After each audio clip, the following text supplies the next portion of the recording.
Who controls the chaos? Let me say that again. Who controls the chaos? That sounds like a silly question, because by nature, chaos cannot be controlled. The whole point of chaos is it looks like there's nobody in control. That's what chaos means, right? Who controls the chaos? Does anybody? Does anyone or anything?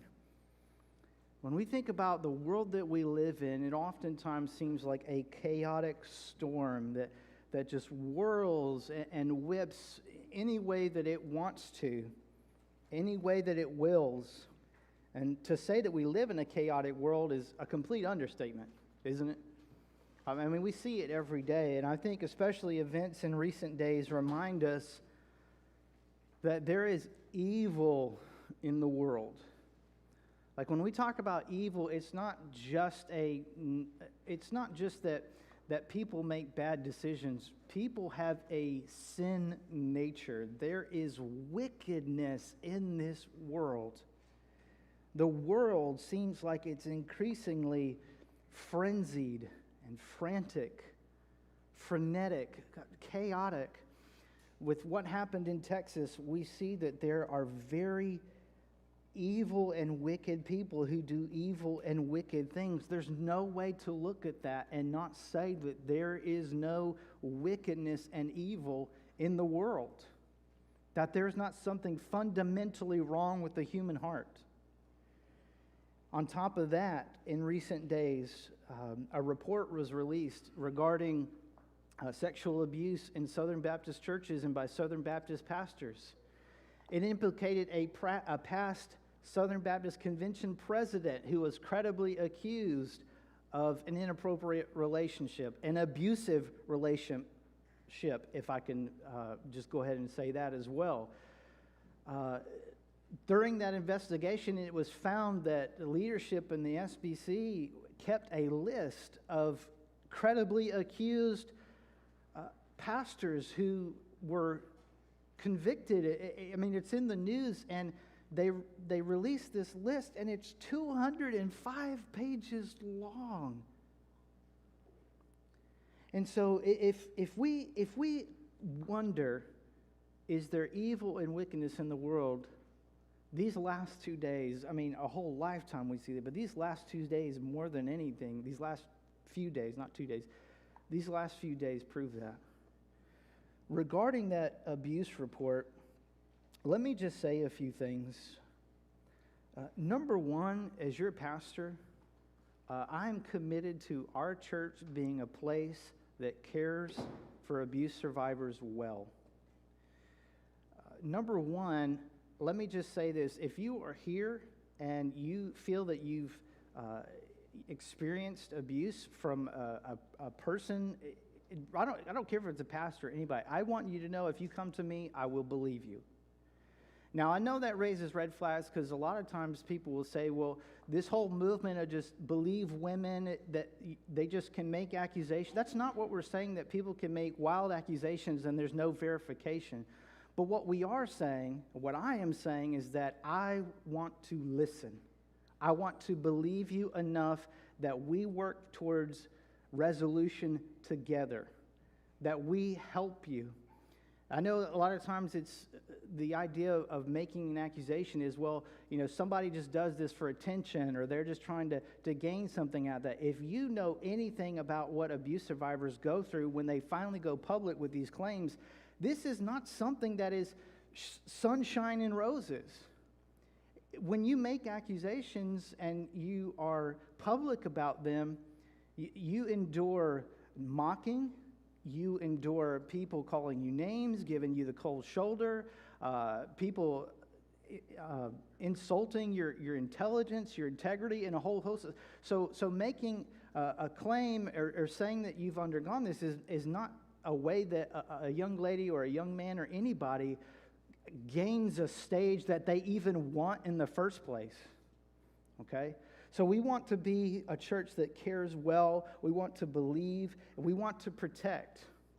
And so one of the things that we're going to do as elders, and one of the things I want to lead our church, and the elders want to lead our church, is to make sure that we have policies, procedures, things in place that prevent this from happening here. Okay?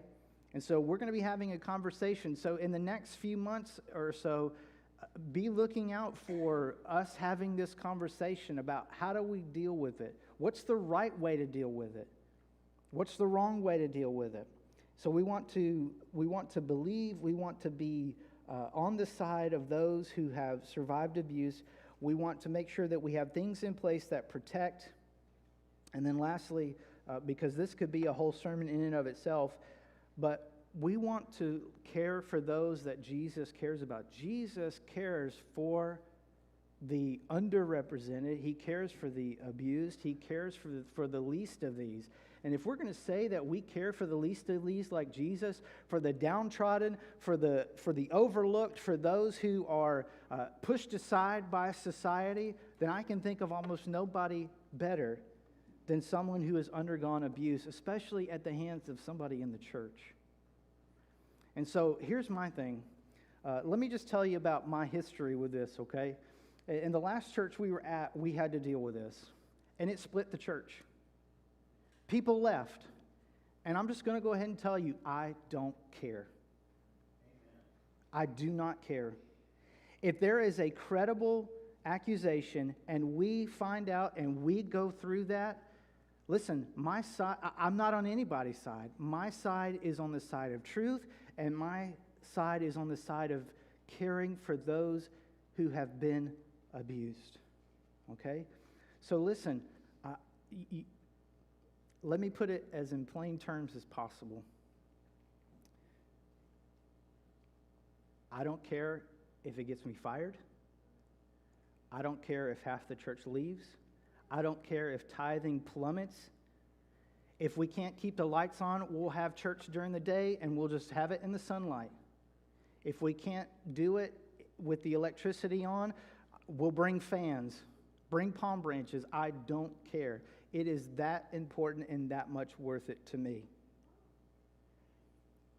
But we live in a world where it seems like when we look at the things that happen in the world, we may wonder, is there someone over it all? Is there someone above it all? Not just over it in the sense of controlling, but above it. Someone who is able to be above the fray. And when we come to Matthew chapter 8, we see exactly that.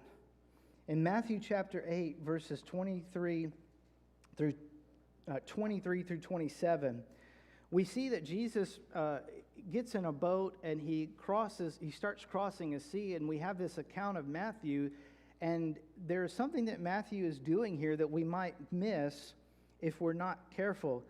I want to remind you that last Sunday, Brother Victor, I just want to say thank you for preaching last Sunday. I enjoyed it. It was a blessing. It was nice to, as you said, just to sit with my family and worship.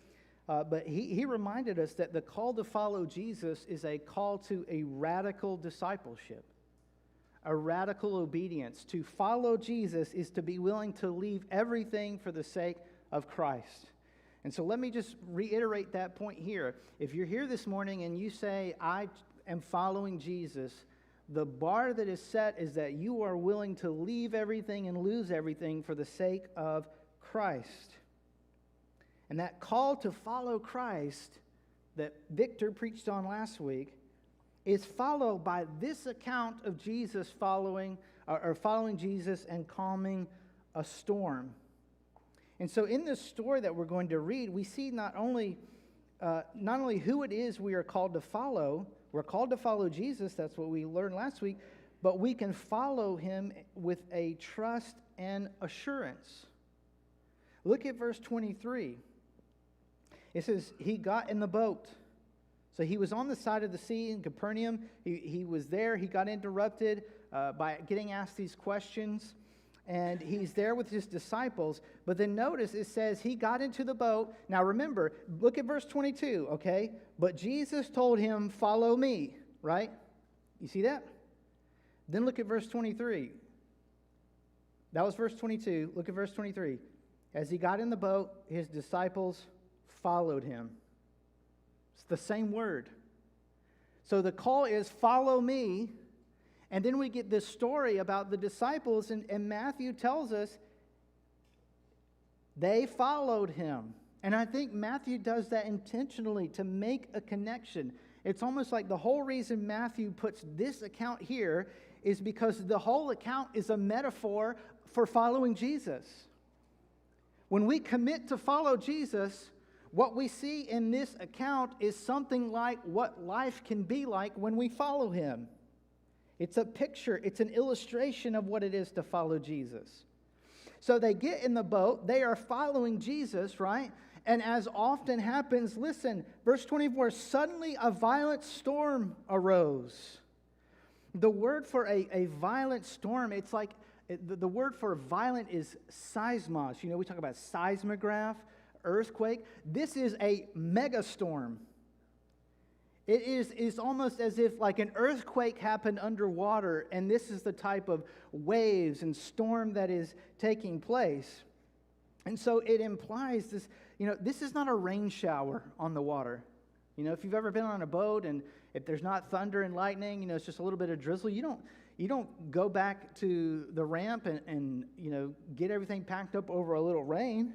But that's not what this is.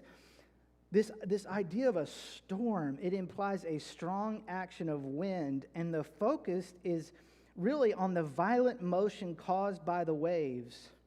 And so a good way to translate this is there are huge waves on the sea. Now they're in this little boat, and there's huge waves on the sea. A storm arose.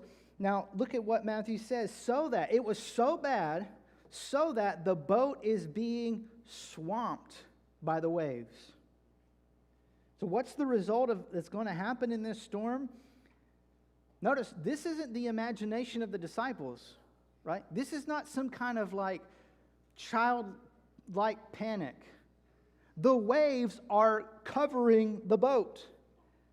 They're not exaggerating. The boat is being swamped. The word for swamped means to be covered or buried by the waves.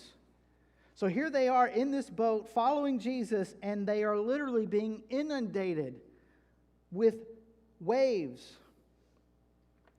Doesn't that feel like following Jesus sometimes? The waves, they beat, they crash. We feel buried by the waves of life and life in this world, and it's so easy for our attention to be caught on those things, but there feels like a real sense of danger, and there is. Have you ever felt buried beneath all the things in this life? The chaos of it all starts to take a toll, and you wonder. You know what you start to wonder? You start to wonder, is Jesus doing what he is recorded doing here? Look at what it says. It says, the boat is being swamped by the waves. Now, I love how this translation says, but Jesus kept sleeping. So here is a storm that's about to flip the boat over, and Jesus is asleep. Jesus just keeps sleeping. If we're in the middle of the storm, sometimes we may think that too. God, are you not aware? Jesus, do you not care? You're sleeping? Are you sleeping? But the reality is, God doesn't get worked up about these things like we do. And there's a reason why. We find ourselves in the middle of a chaotic storm. We feel like we're drowning, and and it looks like Jesus is sleeping. And so what do? They do what we would probably do, right? Verse 25, so the disciples came and woke him up, saying, Lord, save us, we're going to die. So you can see this is not something that they are imagining. They say, save us. It's a command. They tell Jesus, save us. They're asking, save us. They think they're about to die. Now notice what Jesus says immediately after that. I don't know what face Jesus made when they woke him up. But if we use kind of a sanctified imagination, I don't know. But it says there's a storm, Jesus is sleeping. I mean, I don't even like to be woken up when there's not a storm, when it's just perfectly quiet. But can you imagine there's a storm going on, he's sleeping, and they come and they shake him, Lord, save us, we're going to die. And then he looks at them and he says, why are you afraid? I mean, that just cuts through the exact opposite of, I mean, they probably wanted Jesus to like jump up and start doing something, and he just kind of rolls over and he's like, and? Why are you afraid? I mean, we read that and we're kind of like, well, I mean, do you not see what's going on out here? But yet Jesus says, why are you afraid? I mean, think about this. It says more about them because the way, I mean, just think about it. They're in this storm. Were they spitting out mouthfuls of water as they're trying to tell Jesus to save them? I mean, the storm's that bad. Could they keep their eyes open to look at Jesus when they ask the question because the storm is that bad? It really is that bad, but even though it's that bad, Jesus says, why are you afraid? And then he says, you of little faith. Now that might seem harsh, but when we understand what Jesus is doing, if you go back to Matthew chapter 6, in Matthew chapter 6, Jesus in this passage is talking about not worrying, trusting that God will provide. And then he says in verse 30, he says, if that's how God clothes the grass of the field, which is here today and gone tomorrow, won't he do much more for you, you of little faith? So when Jesus is saying you of little faith, he's talking about trusting God's provision, trusting God's care. And then really we see that's what the issue was, right? That they were lacking in a trust of God's providential care, God's sovereign care. But then I love what happens next. Look at verse 26. It says, why are you afraid, you of little faith? They doubted. And listen, we do that too, right? We see the waves, we see the storm, and we doubt. It happens, but when we look at Jesus, we see that we have no reason to doubt, because look at what happens. It says, I love this, then he got up. Listen, when Jesus gets up, you know, like I remember growing up, and like when Dad got up, like if you were running around being crazy, and he's and I do this with my kids, it's like when Dad stands up, it's like something's fixing to happen, right? So Jesus is laying down, but now it says he got up, right? And it says he rebuked the winds and the sea, and there was a great calm. He rebuked both the winds and the sea. He commanded them. He stood up. Jesus stands up in the middle of a raging storm and speaks to the sea and the winds. We know from the other Gospels and the accounts of this that Jesus says, peace, be still. Now, why is it so significant that Jesus does this? Well, first of all, notice that the way Matthew portrays it is that they obeyed. Look at what it says. He rebuked them, and there was a great calm. And then in verse 27, skipping ahead, even the winds and the sea obey him. So this is not Jesus, perfect timing. Like the storm was going to die down anyway, and then Jesus just kind of waited, and he just knew, meteorology so well that he said, and peace be still. Look, it stopped raining. No, he said it, and they obeyed. But it's also significant because it helps us understand what Matthew is trying to say about Jesus here. And in order to understand that, we have to understand, and it helps to understand what the sea and the wind, what storms represent in the first century and in the ancient Near East when the Old Testament was being written. Because during the time of ancient Israel and the ancient Near East, storms represent chaos.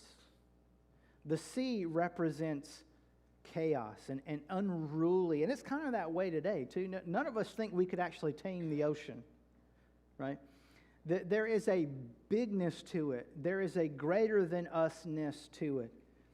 And it represents kind of this chaos. And we see this throughout the Old Testament. When you go to Genesis chapter 1 in verse 2, it says that there are the face of the waters. You remember that? The Spirit of God is hovering over the face of the waters. The waters enclose the earth, and it's kind of just this chaotic, formless, and void thing. And God begins to say, let there be, and He creates order out of this primordial chaos. So He demonstrates His power over that. Listen to Psalm 65, verse 7. It says, back up. In the Exodus, right? In the parting of the Red Sea, God demonstrates His power over this chaos. Listen to Psalm 106, verse 9. Talking about the Exodus, it says, the Lord rebuked the Red Sea. Where have we heard that before? He rebuked the sea and it became dry. He led them through the deep as through a desert. And I love that because you realize that in the Exodus, when God parted the Red Sea, they didn't walk through mud. Psalm 106, it was like a desert. God is so in control over the sea that He splits it and they walk through as if they're walking through the desert. But Psalm 65 verse 7, it says, you silence the roar of the seas, the roar of their waves, and the tumult of the nations. That's Psalm 65 verse 7. Last one more just to prove the point. Psalm 89 verse 9. You rule the raging sea. When its waves surge, you still them. So, in the Old Testament, who is it that has control over the seas, over the wind, over the raging storms? It's Yahweh. It's the Lord, the God of Israel, the Creator God. And that's why we see in verse 27 that the men ask a question. First of all, look, it says the men were amazed. Yeah. I mean, a guy just spoke and the storm immediately became calm. This wasn't like a slow transition. It was storm, no storm. And all because he spoke. And that's why they ask, what kind of man is this? You know, there's a lot of things we don't know. There are things that I don't know. Like the other day or yesterday, my kids were hanging out with their grandparents and they said, well, we watch TV. And I said, well, what did you guys watch? And they said, well, we wanted to watch Pinkalicious. I have no idea what that is. Apparently it's a TV show, and I've also been told it's a song. It's a book too. See, I don't know. There's a lot of things that, they tell me that I'm like, what kind of show is that? The same is true with Jesus, this man. They say, what kind of man? What type of man? What class of man? And the answer is, he is the one that the winds and the sea obey him. The whole point is that this man, in light of the background of the Old Testament, Matthew is making a claim about this man. The winds obey his command. The sea obeys this man. And so what we're really seeing is Matthew is painting a very stark picture that Jesus is both man and God.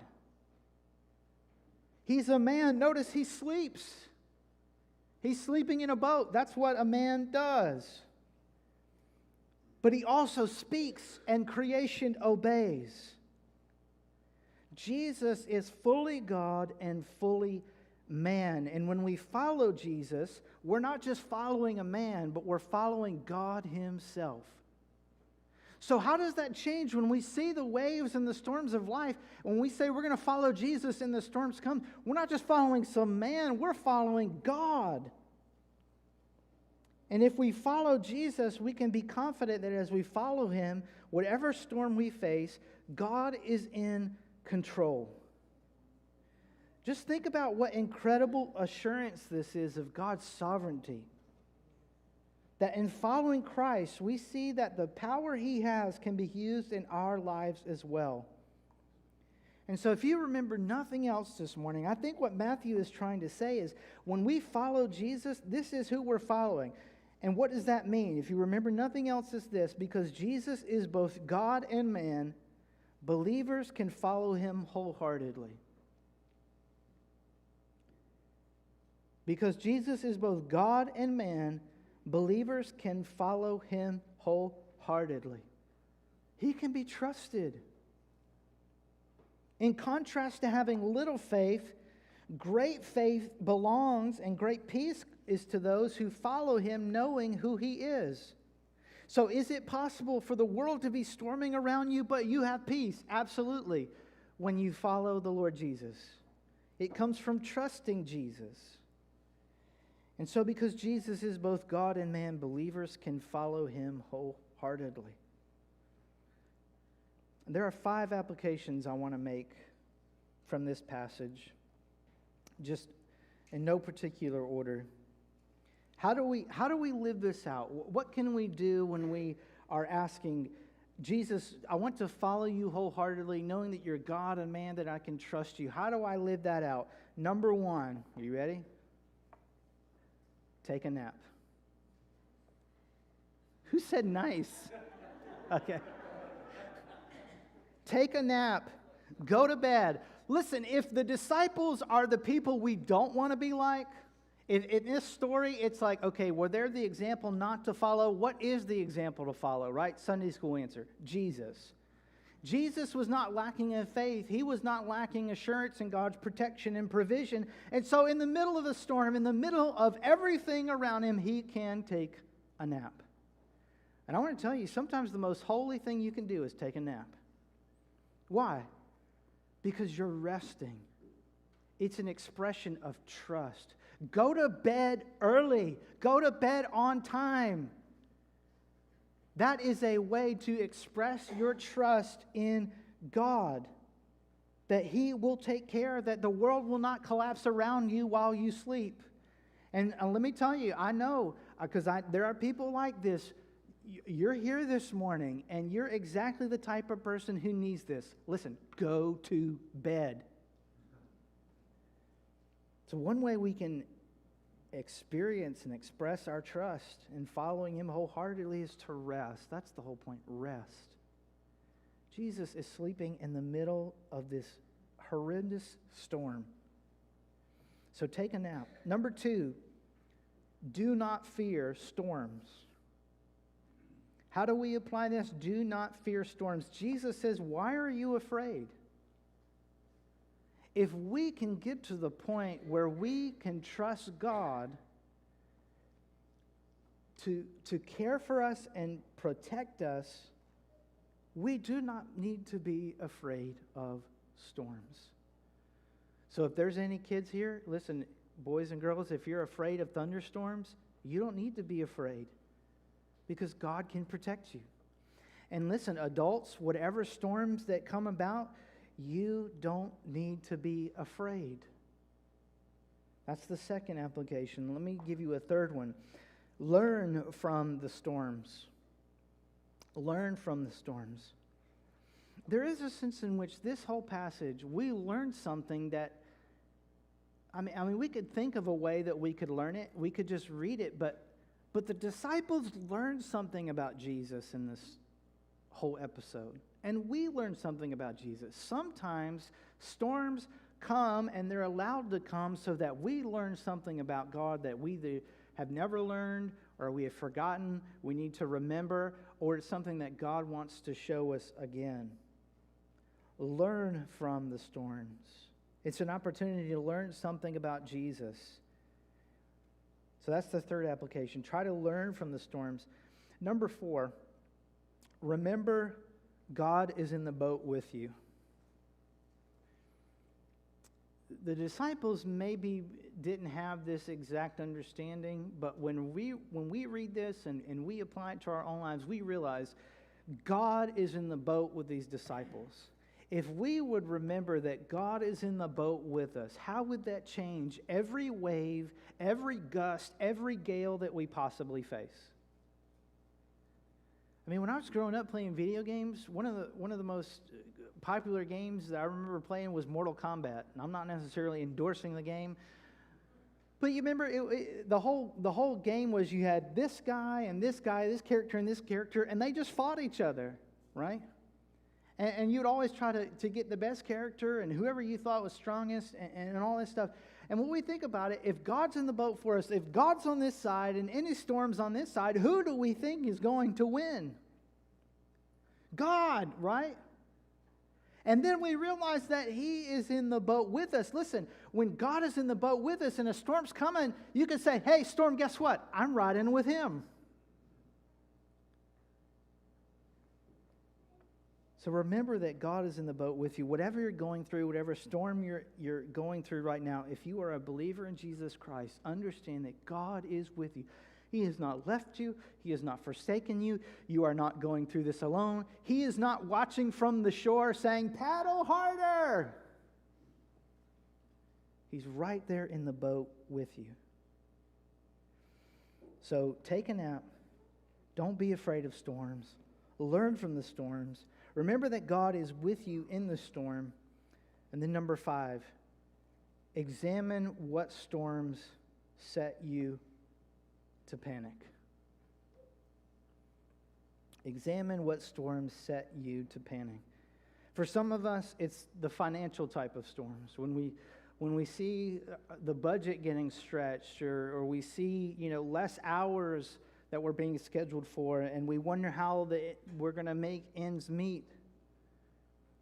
When we see that storm coming, and we begin to panic, and you know what we do? We start wanting to go to Jesus and wake Him up because we think He's sleeping and say, Jesus, save me. There's a storm coming. And so maybe it's financial storms that set you in a panic. Maybe it's economic. Maybe you look at the news and you look at all the things going on. You look at your 401k, you look at your retirement, you look at whatever it is, and you think, I don't know what's coming. Maybe that sets you off. Maybe it's professional, about your job. Maybe it's family storms, things that are happening. In all these things, examine what sets you to panic, and then realize everything else that we've said applies. So the main thing in all this is to look to Jesus and follow Him. You notice everyone was looking at the storm first and then looked to Jesus. What we need to do is commit to turning that around. Look to Jesus first. Follow Him first. And then you'll see that no storm is a match for Him. When you look at Jesus first, no matter what storm comes, you know what you can do? You can say, look, I don't care how big the storm is. I know how big my God is. I don't care how strong the storm is. I know how strong my Jesus is. And how He can speak and they obey. So again, because Jesus is both God and man, we can follow Him wholeheartedly. And the greatest assurance that we have that this is true is in Jesus Christ, who asserted and conquered the chaos because He conquered sin and death on the cross. I mean, think about the crucifixion, right? That is the ultimate act of chaos, right? Imagine, you remember the scene, right? The Son of God, the one who was supposed to be the one that would usher in the kingdom, has now been stripped, beaten, He's naked, He's on a cross, He's bleeding, He's gasping for air. That is a chaotic scene. The deliverer is being killed. And yet, that ultimate act, that chaotic scene, is what God Himself uses to accomplish our redemption. If Jesus can overcome the chaos of sin in this world, in your life, if He can pay the penalty for your sin, and bring peace between you and God as God and man, if he can bridge that gap, then dealing with a storm is a cakewalk. You see that, right? That the cross is the assurance that chaos does not win, has no power to permanently affect those who are in Christ. So we can follow him wholeheartedly. So believer, listen, you'll never make a mistake in choosing to follow Jesus wholeheartedly and to trust him no matter what comes. That's the whole point. Even if you think you're about to die, he's still worthy to follow and can be trusted. If you're not a Christian, I want you to know that this kind of peace can't be found anywhere else. The scriptures say, you keep him in perfect peace whose mind is stayed on you. That perfect peace is not found anywhere else. It's not found in trying to be a good parent. It's not found in having enough money in the bank. It's not found in having job security. The storm that comes, so maybe you're in the middle of a storm right now, and what God is trying to get you to do is to look to him. Maybe you're going through something, and God is calling you, and you need to look to him. The storm of your heart, of your life, whether it's outside, whether the storm is outside of you or inside of you or both, the answer according to this text is Jesus and only Jesus. So if you want that peace, that's available, but you have to come to Christ. You have to recognize that you have sinned against God, that you deserve judgment, you deserve death, but then also believe that Jesus Christ died for you, that he died on the cross, that he took your punishment, that he rose again. Trust him and you can have that perfect peace the scriptures talk about.